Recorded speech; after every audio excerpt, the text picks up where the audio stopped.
જોઈએ. કથા પ્રસંગની અંદર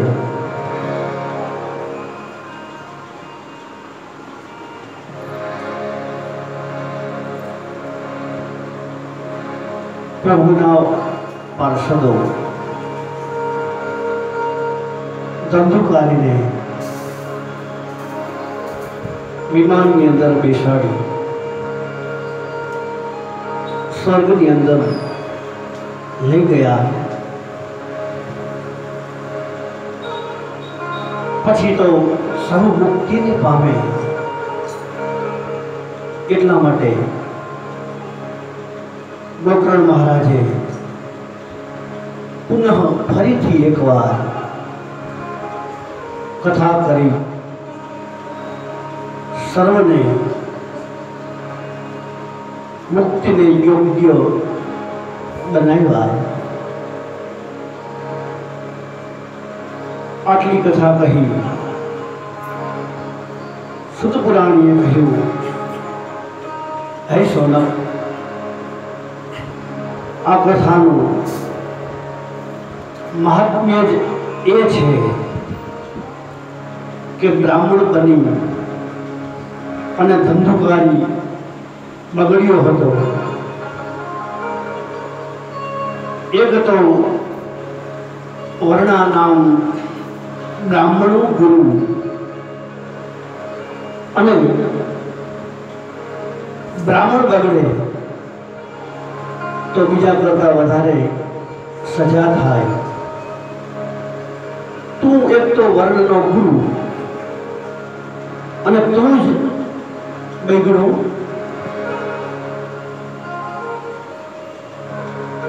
કથાનું માળખું બતાવતા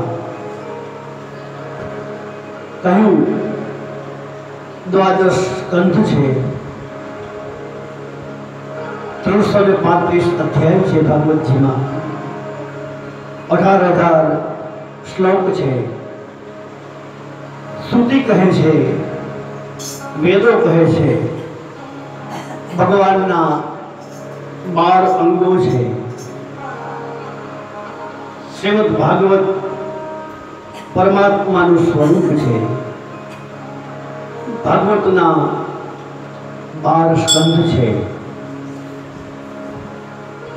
પ્રથમ સ્કંદ ભગવાનનો જમણો ચરણ છે. બીજો સ્કંદ ભગવાનનો ડાબો ચરણ છે. ત્રીજો સ્કંદ ભગવાનનો જમણો હાથ છે. ચોથો સ્કંદ ભગવાનનો ડાબો હાથ છે. પાંચમો સ્કંદ જમણો ઓરુ એટલે કે સાથળ છે. છઠ્ઠો સ્કંદ ડાબો ઓરુ એટલે ડાબો સાથળ.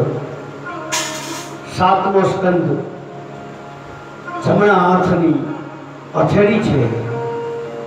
શ્રી રાજ્યનું સ્વરૂપ એ ભગવાન ગિરિરાજનું સ્વરૂપ છે.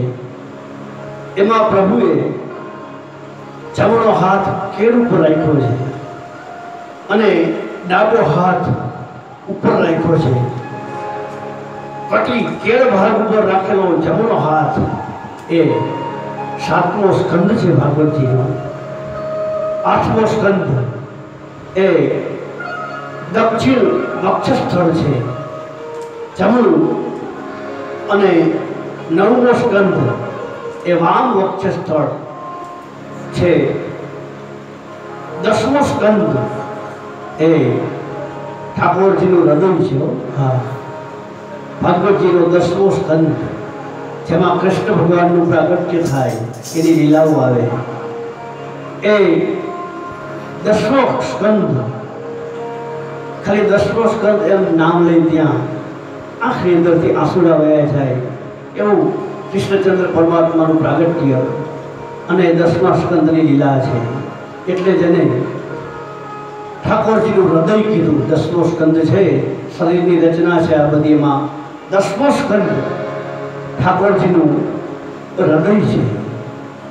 ત્યાર પછી 11મો સ્કંદ ભગવાનનું મસ્તક લલાટ છે અને 12મો સ્કંદ એ ભગવાનના ડાબા હાથની હથેળી છે. ભગવાન શ્રીનાથજીનો ઊંચો કરેલો હાથ છે. 12 સ્કંદ વડે પરમાત્માના 12 અંગોનું સાંગોપાંગ દર્શન શ્રીમદ ભાગવત આપણને કરાવે છે. 18,000 શ્લોક.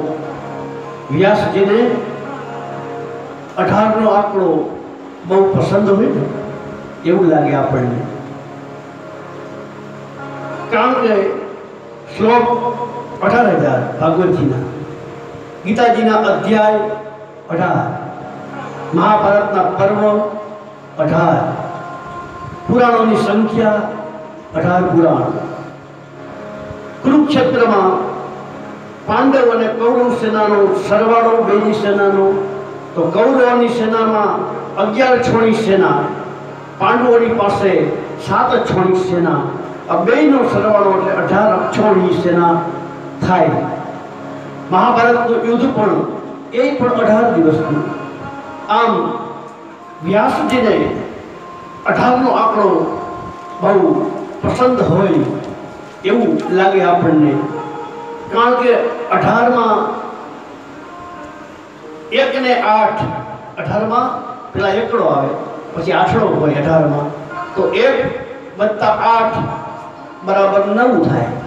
તો 9 એ બ્રહ્મનો અંક છે, 9 છે પૂર્ણાંક છે. 9 એકુ 9, 9 દુ 18, તો 18માં એકડો આઠડો આવે ને, તો 1 + 8 બરાબર 9, 9 તેરી 36, 3 ને 6 9, 9 ચોક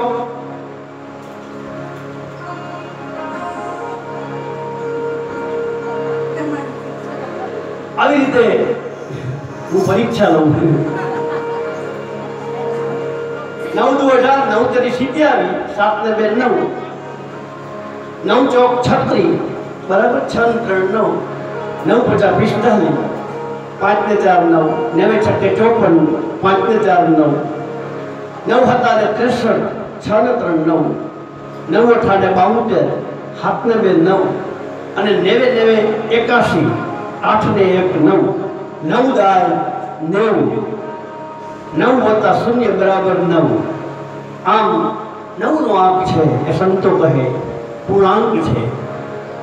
તો આવી રીતે આ 5 અધ્યાયમાં ભાગવતનું મહાત્મ્ય કહી, 6થા અધ્યાયમાં તેનું વિધિ કથન કીધું.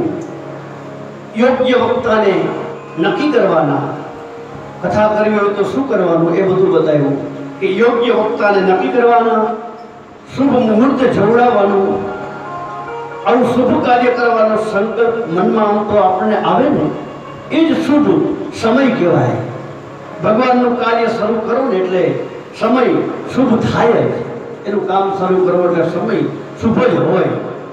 અને દિવસ કયો ખરાબ આપણે જોઈએ તો 16 દિવસમાં કયો દિવસ ખરાબ? એક પખવાડિયાના 15 દિવસ, અમાસ ને પૂનમ 2 એટલે 16 દિવસ. તો એમાં દિવસ ખરાબ કયો કથાકાર કહે? જો આપણે જોઈએ તો બેસતું વર્ષ એકમ હોય ને, તો બેસતું વર્ષ ખરાબ કહેવાય. બેસતું વર્ષ એકમ એટલે પછી બીજ એટલે ભાઈ બીજ, ભાઈ બીજને ખરાબ કહેવાય. ત્યાર પછી અખાત ત્રીજ, ત્રીજી ખરાબ નથી.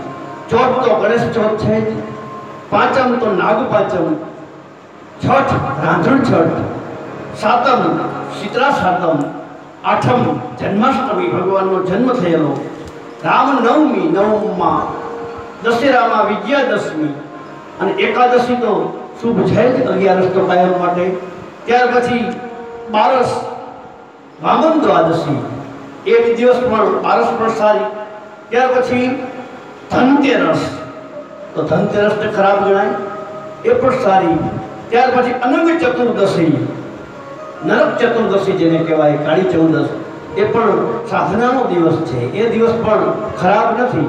અને દિવાળી તો સારી છે, અમાસ એટલે. અને પૂનમ તો શરદ પૂનમ, આમાં કયો દિવસ ખરાબ છે? એ કઈ દિવસ ખરાબ નથી. પંદર આમાં આવી ગયા અને પૂનમ એટલે 16 પખવાડિયામાં કોઈ દિવસ ખરાબ છે જ નહીં. ખરાબ દિવસ કયો કથાકાર કહે? જે દિવસે ભગવાનને આપણે ભૈજા નહીં, ભગવાનને ભજાણા નહીં, જે દિવસે એ દિવસ ખરાબ. બાકી કોઈ દિવસ 16 દિવસમાંથી એક પણ દિવસ ખરાબ નથી. સ્થળ એવું નક્કી કરવાનું કથા માટે કે આપણા હિસાબે બીજાને તકલીફ ન થાય, એવું સ્થળ નક્કી કરવાનું. અને બીજાના હિસાબે આપણી કથામાં વિક્ષેપ ન પડે. તીર્થ હોય અથવા કોઈ વિશાળ જગ્યા હોય ત્યાં વધારે સારું કથા માટે થઈને. સૌને નિમંત્રણ મોકલવાનું, જાહેરાત કરવાની. ત્યાર પછી વક્તાની વાત કરી કે વક્તા વાંચનારો કેવો હોવો જોઈએ. તો તેની લાયકાત બતાવતા કીધું કે વિરક્તો વૈષ્ણવ વિપ્રો વેદ શાસ્ત્ર વિશુદ્ધિ કૃત દશરથાંત કુશલો ધીરો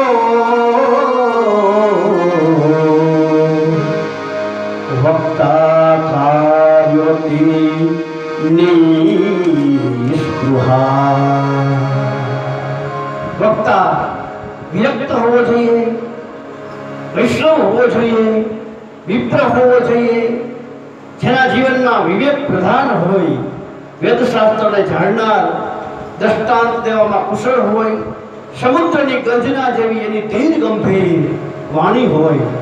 અને બહુ મહત્વની વાત એ કે વક્તા અતિ નિષ્પ્રોહી હોવો જોઈએ. વક્તા નિષ્પ્રોહી હોવો જોઈએ. કથાએ વાંચતો જાય ને પરચૂણના છૂટાઈ જતો જાય એવો કથાકાર નહીં. કથાકારે કીધું નિષ્પ્રોહી હોવો જોઈએ, કોઈ લાલચ વગર એ કથા કરતો હોવો જોઈએ. અમરદાસ ખારાવાલા થઈ ગયા, સરસ મજાના રામચરિતમાનસના કથાકાર હતા. એ પોતે દેવ થઈ ગયા. એ રમૂજી હતા. રમૂજમાં અમરદાસ ખારાવાલા કહેતા કે એક કથાકારી કે મને કહેવા માંડ્યો કે બાપુ, તો કે હા બીજો કથાકાર, કે તમે કે કથા આવી સરસ કરો છો તો તમને કથામાં ક્યારે આંસુડા આવે કે ન આવે? તમે કથામાં કઈ રોવો ખરા? તો કે ના. અમરદાસ બાપુ કે મેં કીધું ના, હું કઈ રોવું નહીં. કથામાં ના, કથામાં કઈ ન રોવું. અરે પણ તમે રામાયણ કરો તો ભગવાન રામજી વનમાં જાય, દશરથ મહારાજનું અવસાન થાય અને ભગવાન આટલા બધા કષ્ટ સહન કરે, સીતાજીનું હરણ થાય, આવા બધા કરુણ પ્રસંગ આવે તોય તમને કે કથામાં રડવું ન આવે? અમરદાસ વાળા કે ના, મને ખારાવાલા કે મને કથામાં રડવું ના આવે. તો કે તઈ? તો કે મને હું ઉતારે જાઉં ને તઈ રડવું આવે. તો કથાકાર કે ઉતારે જાઉં તો એ કેમ? તો કે ઉતારે જાઉં ને પછી કે બધી પરચૂણ ગણું ને પોથી આવી હોય તઈ કે મારા આંખમાંથી દળ આહુડા વયા જાય. કેમ? તો કે મને એમ થાય કરે રે કથામાં આટલું બધું માણા અને પૈસા ખાલી આટલા જ થયા થઈ કે મને આહુડા વયા જાય. કથામાં તો આવે કે ઉતારે આહુડા આવે. આવો નહીં. રમૂજમાં કહેતા હતા વક્તા નિષ્પ્રોહી હોવો જોઈએ, કોઈ લાલચ ન હોય જેને એવો નિષ્પ્રોહી વક્તા હોવો જોઈએ. અને અતિ નિષ્પ્રોહી અને એક વક્તાની સાથે બીજો એક ઉપવ્યાસ પણ રાખવાનો, ઉપાચાર્ય જેને કહેવાય એ પણ રાખવાનો. પાઠક બ્રાહ્મણો રાખવાના જે પાઠ કરે. અને કારણ કે અહીંયા તો 18,000 શ્લોકનું પૂરું પારાયણ ન થઈ શકે કથાકારથી, કારણ કે વચ્ચે દ્રષ્ટાંત દેવાના હોય, ઘણી બધી વાતો કરવાની હોય, તો 7 દિવસમાં કાંઈ 18,000 શ્લોકનું પઠન ન થઈ શકે.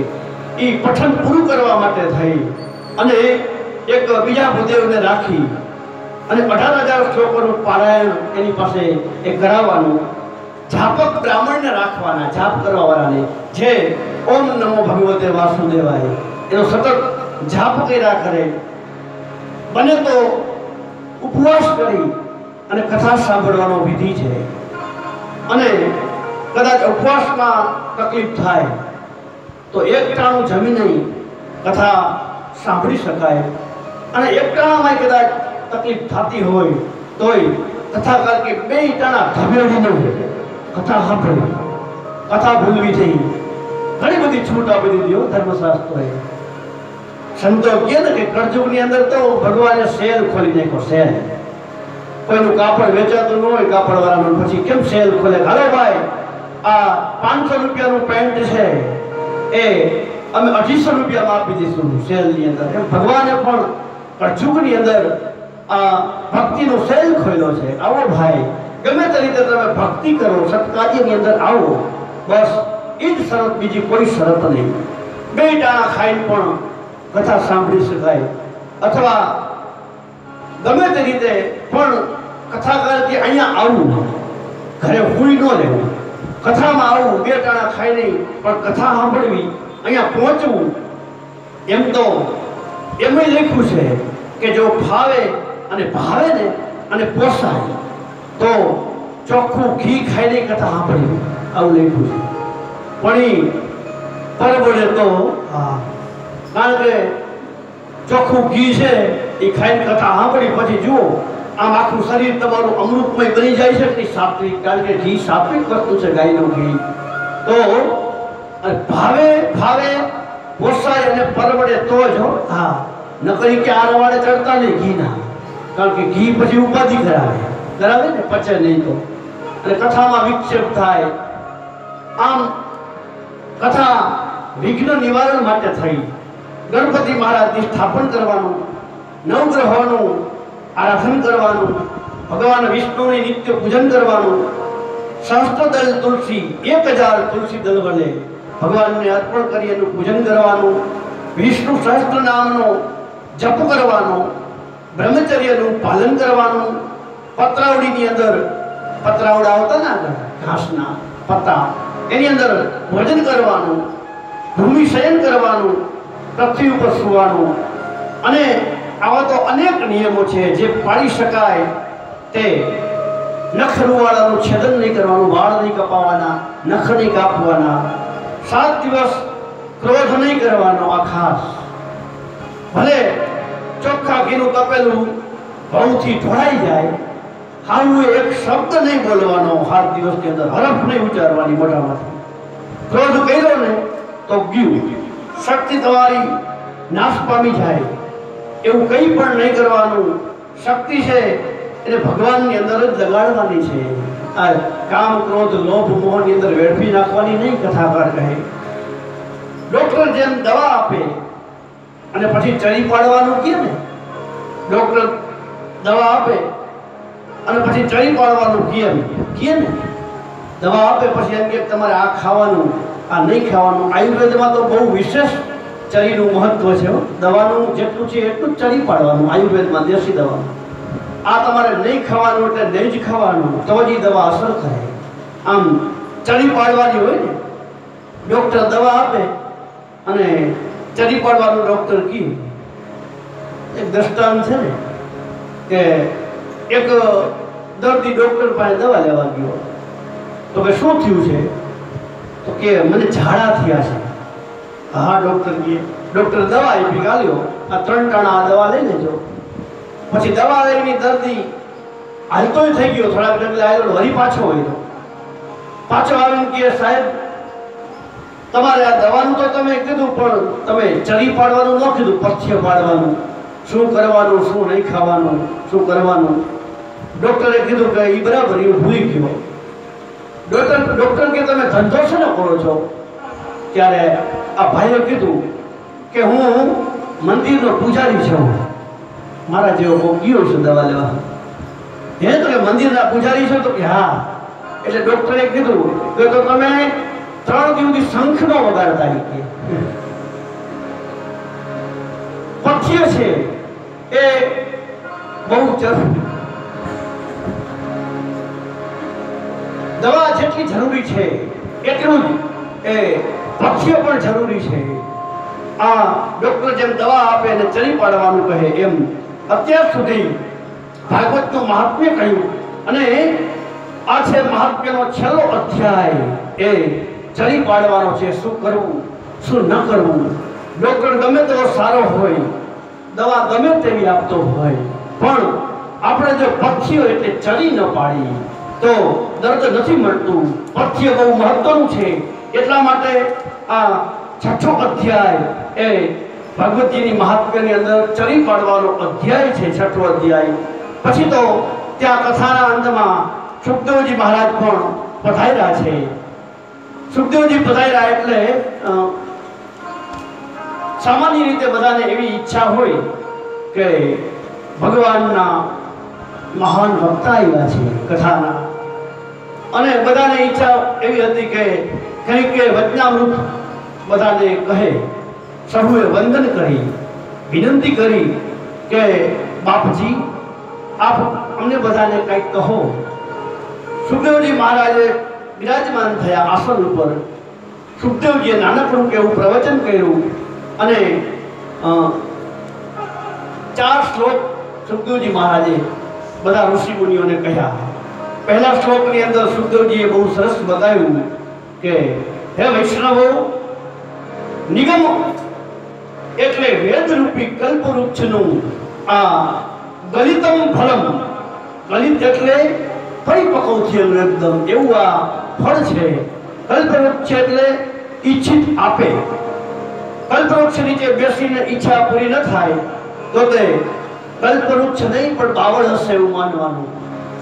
સુખદેવજી જેવા પોપટની ચાંચ વાગવાથી નીચે પડેલું એ ગલિતમ ફળમ એટલે કે પરિપક્વ ફળ એ શ્રીમદ ભાગવતજી છે. એનું પાન કરો, પીવો.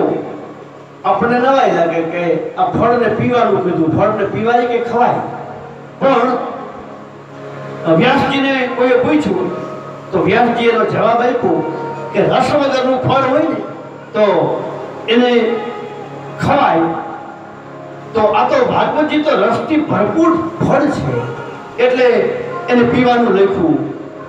આમ પુણ્ય વગરનો તમને કોઈ ભક્તિનો ભાવ પ્રગટ થાય નહીં. કોઈ પૂર્વજના પુણ્ય હોય તો જ એ ભાવ પ્રગટ થાય. પુણ્ય વિના ભાવ ન પ્રગટે. ભાગવત એ ઋષિમુનિઓની પ્રાસાદિક વાણી છે. એના શ્લોક વાતાવરણને પવિત્ર બનાવ્યો. ભાગવતજીના શ્લોક એ વાતાવરણને એટલા દિવ્ય બનાવે.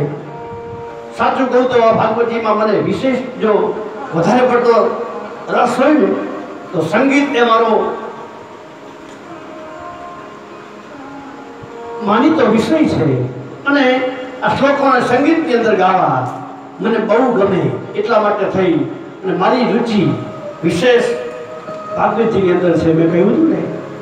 તો આવી રીતે અહીંયા ભાગવતજીનું મહાત્મ્ય હજી તો આપણે આ ફાઉન્ડેશન જ બાંધતા હતા. કથા શરૂ નથી થઈ.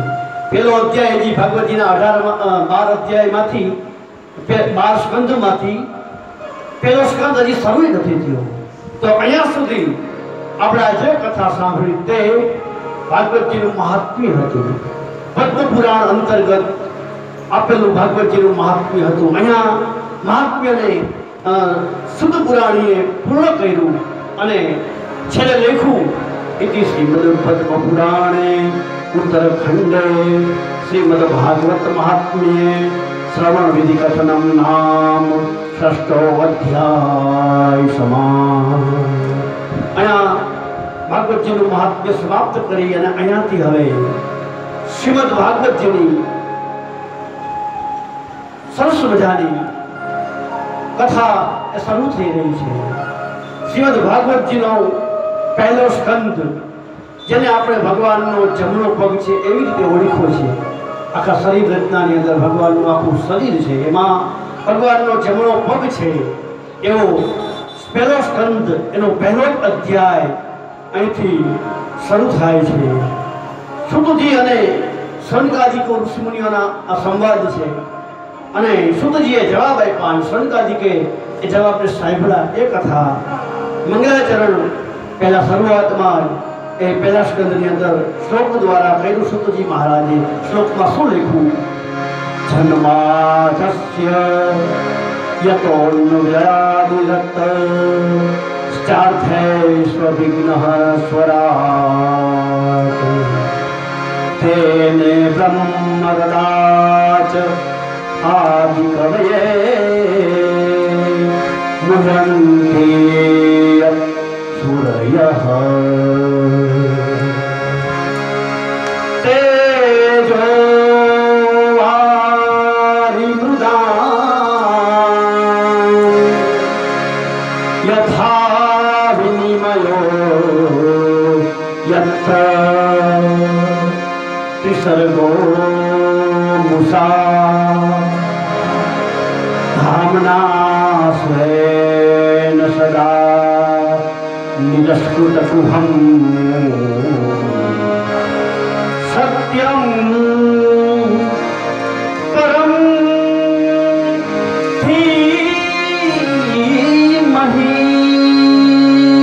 सत्यं परं धीमहि सत्यं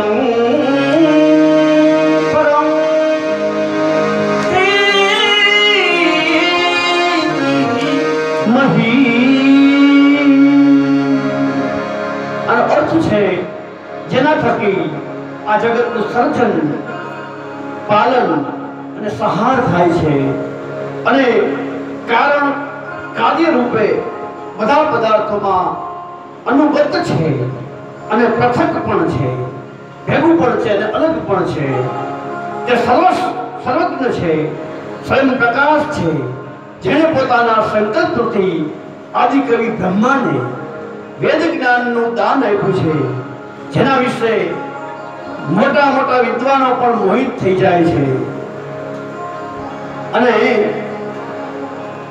જેમ તેજોમય સૂર્યના રશ્મિઓમાં જળમાં સ્થળનો અને સ્થળમાં જળનો ભ્રમ થાય છે, તેવી જ રીતે જેમાં આ ત્રિગુણમય સૃષ્ટિ મિથ્યા હોવા છતાં પણ અધિષ્ઠાન થતાથી સત્યવત પ્રતીત થઈ રહી છે. અને જે પોતાની સ્વયં પ્રકાશ જ્યોતિથી માયા અને તેના કાર્યથી પૂર્ણતઃ મુક્ત છે એવા પરમ સત્ય પરમાત્માનું અમે ધ્યાન ધરીએ છીએ. ભગવાનનું આવી રીતે ધ્યાન થયેલું. સત્યમ પરમ ધીમહિ, જો સત્ય શબ્દનો ઉપયોગ કર્યો. રામમ પરમ ધીમહિ નહીં, કૃષ્ણમ પરમ ધીમહિ નહીં, ગણપત્યમ પરમ ધીમહિ નહીં, એ કંઈ નહીં, પણ સત્ય એ જ પરમાત્મા એ સ્વરૂપે સત્યમ પરમ ધીમહિ પહેલા શ્લોકથી આ શ્રીમદ ભાગવતજીનો એ પહેલો સ્કંદ શરૂ થયો. ત્યાર પછી બીજા અને ત્રીજા શ્લોકની અંદર સુત પુરાણે શું કહ્યું? નિગમ કલ્પતરોર ગલિતમ ફલમ સુખમુખાદ મૃતદવ્ય સંયુતમ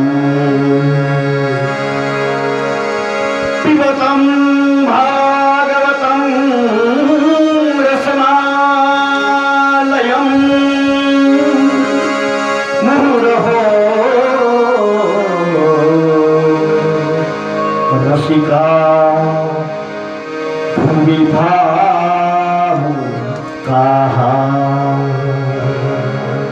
ત્રીજા શ્લોકની અંદર કહ્યું કે શ્રીમદ ભાગવત વેદરૂપી કલ્પવૃક્ષનું પરિપક્વ ફળ છે અને તે સુખદેવજીના મુખથી ઝરેલા પરમાનંદ રૂપી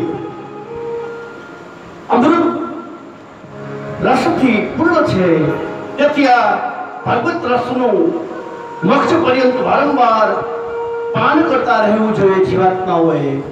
આમ કહી અને ભાગવતજીના પહેલા સ્કંદની સુતજી મહારાજે શરૂઆત કરી.